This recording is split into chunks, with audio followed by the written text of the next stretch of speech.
I am Hussein, this is Be Aware channel. கடைசியாக நம்ம skilled பிஹேவியர்னா என்ன, ப்ராப்ளம் பிஹேவியர்னா என்ன சொல்லி பார்த்துட்டோம். எஜுகேஷனல் கவுன்சிலிங்ல இப்போ நம்ம பார்க்க போற விஷயம் என்ன, அந்த பிஹேவியர்ஸை எப்படி ரீஇன்ஃபோர்ஸ்மெண்ட் பண்ணணும். ரீஇன்ஃபோர்ஸ்மெண்ட்னா என்ன, something that makes a behaviour happen again. மனிதர்களாக இருக்கக்கூடியவங்க பழக்கத்தின் அடிமைகள். உங்களுக்குன்னு ஒரு பழக்கம் இருக்கு, அந்த பழக்கத்தை அந்த ஹேபிட்டை நீங்க திருப்பி திருப்பி செஞ்சுக்கிட்டே இருக்கீங்க.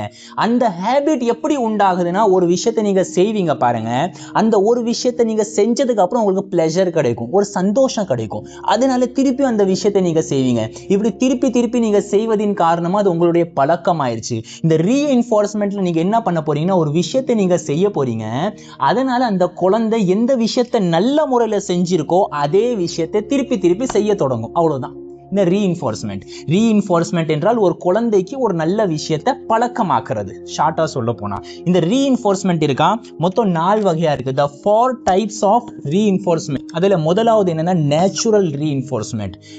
நேச்சுரல் ரீஇன்ஃபோர்ஸ்மெண்ட்னா என்ன, இங்க பாருங்க, ஒரு குழந்தை, ஒரு பையன் நல்லா படிக்கிறான், ஸ்டடி ஹார்ட் பண்றான், டெடிகேஷனோட பண்றான், இஸ் ஈக்குவல் டு என்னது, ரெஸ்பெக்ட். அவனுக்கு கண்ணியம் கிடைக்குது.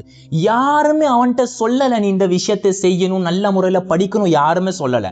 அவன் கொஞ்சம் லோவா இருந்துட்டே இருந்தான், திடீர்னு அவன் நல்ல முறையில் படிக்கிறான், படிச்சதுக்கு அப்புறம் இந்த டெடிகேஷனா இருக்கு அந்த விஷயத்துல, அதனால அவனுக்கு பாஸ் ஆனதுக்கு அப்புறம் ரெஸ்பெக்ட் கிடைக்குது. எல்லா பேருமே ஸ்காலர்னு சொல்றாங்க, நீ நல்ல அறிவாளின்னு சொல்றாங்க, யூ ஆர் த ஜீனியஸ்னு சொல்றாங்க. இந்த மாதிரியான விஷயங்கள் அவனுக்கு கேட்க முடியுது. இந்த ரீஇன்ஃபோர்ஸ்மெண்ட் எப்படி ஏற்பட்டுச்சு, ஸ்டடி ஹார்ட் பண்ணா, அது டெடிகேஷனா இருந்தா, அதனால அவனுக்கு ரெஸ்பெக்ட் கிடைச்சது. யாராவது சொல்லி கொடுத்தாங்களா அவனுக்கு, கிடையாது, தானாக அது கிடைச்சிருக்கு, தானாக அது பழக்கமாயிருக்கு. இப்போ அந்த பையன் என்ன பண்ணுவான், அந்த விஷயத்துல டெடிகேட்டா இருப்பான், திருப்பி அவனுக்கு ரெஸ்பெக்ட் கிடைக்கும். இப்படிதான் ஸ்காலர்ஸ் உண்டாகிறாங்க, இப்படிதான் சாதனையாளர்கள் உண்டாகிறாங்க. ஒரு விஷயத்தை அவங்கள நல்ல முறையில செய்வாங்க, அதுல டெடிகேட்டோட இருப்பாங்க, தொடர்படியாக விடாப்பிடியாக இந்த விஷயத்தை செய்வாங்க, அதனால அவங்களுக்கு நல்ல ஒரு ரிசல்ட் கிடைக்கும். இதுக்கு பேர் தான் நேச்சுரல் ரீஇன்ஃபோர்ஸ்மெண்ட்.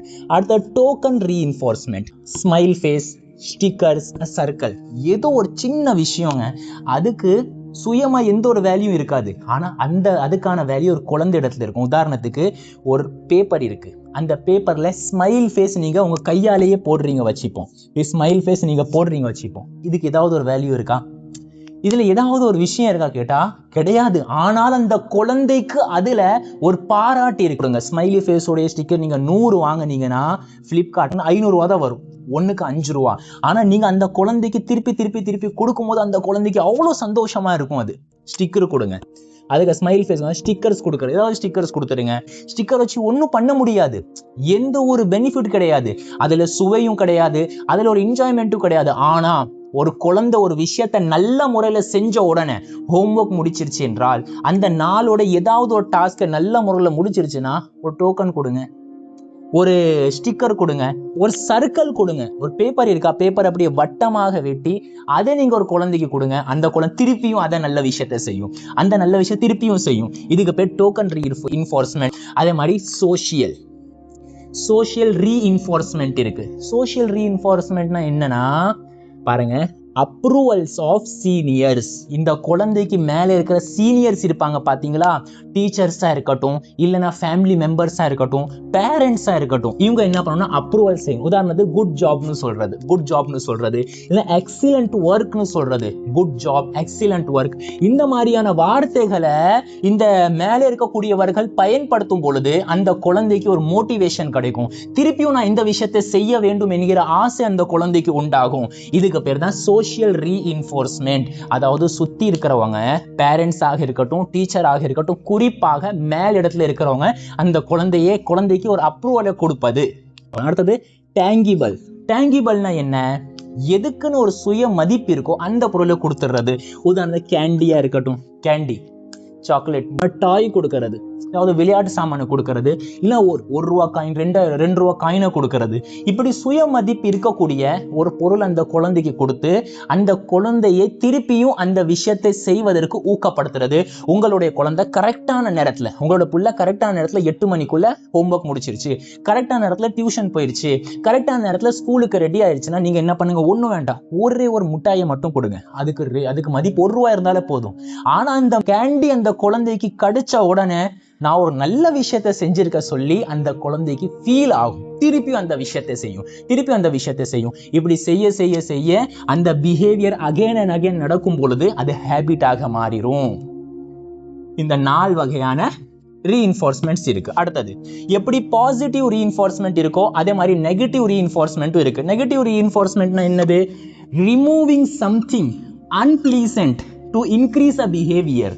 ஒரு பிஹேவியரை இன்க்ரீஸ் பண்றதுக்காக வேண்டி, இம்ப்ரூவ் பண்றதுக்காக வேண்டி, அந்த பிஹேவியரை மேம்பாடு செய்வதற்காக வேண்டி ஒரு விஷயத்தை நீக்கிறது, பிடிக்காத ஒரு விஷயத்தை நீக்கிறது. ஒரு எக்ஸாம்பிள் நான் சொல்றேன். பிடிக்காத ஒரு விஷயத்தை நீக்கிறதுனா, ஒரு கிளாஸ் போரிங்கா நடந்துகிட்டே இருக்கு, அந்த குழந்தை கிளாஸ்ல போரா இருக்கு, என்னடா இந்த கிளாஸ் நடந்துகிட்டே இருக்கு சொல்லி அந்த குழந்தைக்கு புரிய மாட்டுக்கு. அப்படி புரியாத போது எஸ்கேப், அந்த புள்ள என்ன பண்ணும்? எஸ்கேப் பண்ணிடும். அந்த கிளாஸ் என்கிற அந்த கிளாஸை அகற்றிட்டு அந்த குழந்தை எஸ்கேப் ஆயிடுச்சு. கிளாஸ்ல இருந்து வெளியே போயிட்டு கொஞ்சம் சுத்தினதுக்கு அப்புறம், கொஞ்சம் வெளியில பராக் பார்த்ததுக்கு அப்புறம் அந்த குழந்தை நார்மல் மோட்ல வந்துருச்சு. இங்க இந்த பிள்ளை செஞ்ச விஷயம் என்ன? இந்த ஸ்டூடெண்ட் செஞ்ச விஷயம் என்ன? போரிங் கிளாஸ்ல இருந்து வெளியே போனது, எஸ்கேப் ஆனதுனால அந்த ஸ்டூடெண்ட்டுக்கு திருப்பியும் படிக்க வேண்டும் என்கிற மைண்ட் செட் வந்துருச்சு. இது ஃபர்ஸ்ட் விஷயம், எஸ்கேப். அடுத்த ரெண்டாவது அவாய்டன்ஸ்னா என்ன? ஒரு விஷயத்தை அவாய்ட் பண்றதுக்காக வேண்டி, நெகட்டிவான ஒரு விஷயத்தை அவாய்ட் பண்ணுவதற்காக வேண்டி ஒரு விஷயத்தை செய்ய. உதாரணத்துக்கு ஆங்கர் ஆஃப் டீச்சர், டீச்சருடைய கோபம். டீச்சர் எப்போ கோபப்படுவாங்க? ஒரு ஸ்டூடெண்ட் எக்ஸாம்ல சரியா மார்க் எடுக்கல, ஒரு ஸ்டூடெண்ட் சரியாக ஹோம்ஒர்க்கை முடிக்கல, இப்போ அந்த டீச்சருக்கு கோபம் வருமா வராதா? அப்படி கோபம் வரும் என்பதின் காரணமாக இந்த ஆங்கரை அவாய்ட் பண்றதுக்காக வேண்டி அந்த குழந்தை என்ன பண்ணுதுன்னா ஹோம்ஒர்க்கை கரெக்டா டைம்ல முடிச்சிருது. இங்க அவாய்டன்ஸ் நடந்திருக்கு. அதே மாதிரி பனிஷ்மெண்ட் ரிமூவல்னா என்ன? ஒரு பனிஷ்மெண்ட் அந்த பிள்ளைக்கு கிடைக்கணும் அப்படி இருந்துச்சு வச்சுக்கோங்களேன், அந்த குழந்தை கரெக்டான நேரத்துல அந்த விஷயத்தை செஞ்சிரும், அந்த பனிஷ்மெண்ட்டை தவிர்ப்பதற்காக வேண்டி. உதாரணத்துக்கு லேட்டாக அசைன்மெண்ட்டை சப்மிட் பண்ணோம்னா கிளாஸ் முன்னாடி நிக்க வச்சு நம்மளை திட்டுவாங்க, இல்ல நிக்க வச்சு கேள்வி கேட்பாங்க. இது பனிஷ்மெண்ட்டா இல்லையா? இந்த பனிஷ்மெண்ட் நடக்கும், அதற்காக வேண்டி நம்மளை எப்படி திட்டுவாங்க, நம்மளை அவமானப்படுத்துவாங்க, இல்ல நம்மளை கிளாஸுக்கு வெளியே நிக்க வைப்பாங்க, இல்லைன்னா ஃபைன் வாங்குவாங்க, ஏதாவது ஒரு பனிஷ்மெண்ட் நடக்கும். அந்த பனிஷ்மெண்ட்டை ரிமூவ் பண்ணுவதற்காக வேண்டி அந்த குழந்தை என்ன பண்ணிடும்? ஹோம்ஒர்க்கை முடிச்சிடும். அதே மாதிரி ரிலீஃப்காக வேண்டி ஒரு ரீஇன்ஃபோர்ஸ்மெண்ட் நடக்கும். நெகட்டிவ் ரீஇன்ஃபோர்ஸ்மெண்ட் ரிலீஃப்காக வேண்டி. உதாரணத்துக்கு ஒரு ஸ்டூடெண்ட்டுக்கு ஸ்ட்ரெஸ் உண்டாகுது, என்சைட்டி உண்டாகுது. ஏன் இந்த ஸ்ட்ரெஸ் என்சைட்டி உண்டாகுது? முடிக்க வேண்டிய கஷ்டமான மேக்ஸ் சம்ம அவன் முடிக்கல, இல்லைன்னா ஹோம் ஒர்க்கை முடிக்கல, இல்லைன்னா ஒரு ப்ராஜெக்டை முடிக்கல. இதனால என்ன ஏற்படும்? ஸ்ட்ரெஸ் ஏற்படுதா? இப்போ இதுல இருந்து ரிலீஃப் ஆகுவதற்காக வேண்டி முதல்ல எது ஸ்ட்ரெஸ்ஸை உண்டாக்குதோ அந்த விஷயத்தை அந்த குழந்தை இல்லாமல் ஆகும். அப்படி இல்லாமல் ஆகல என்ன ஆகும்?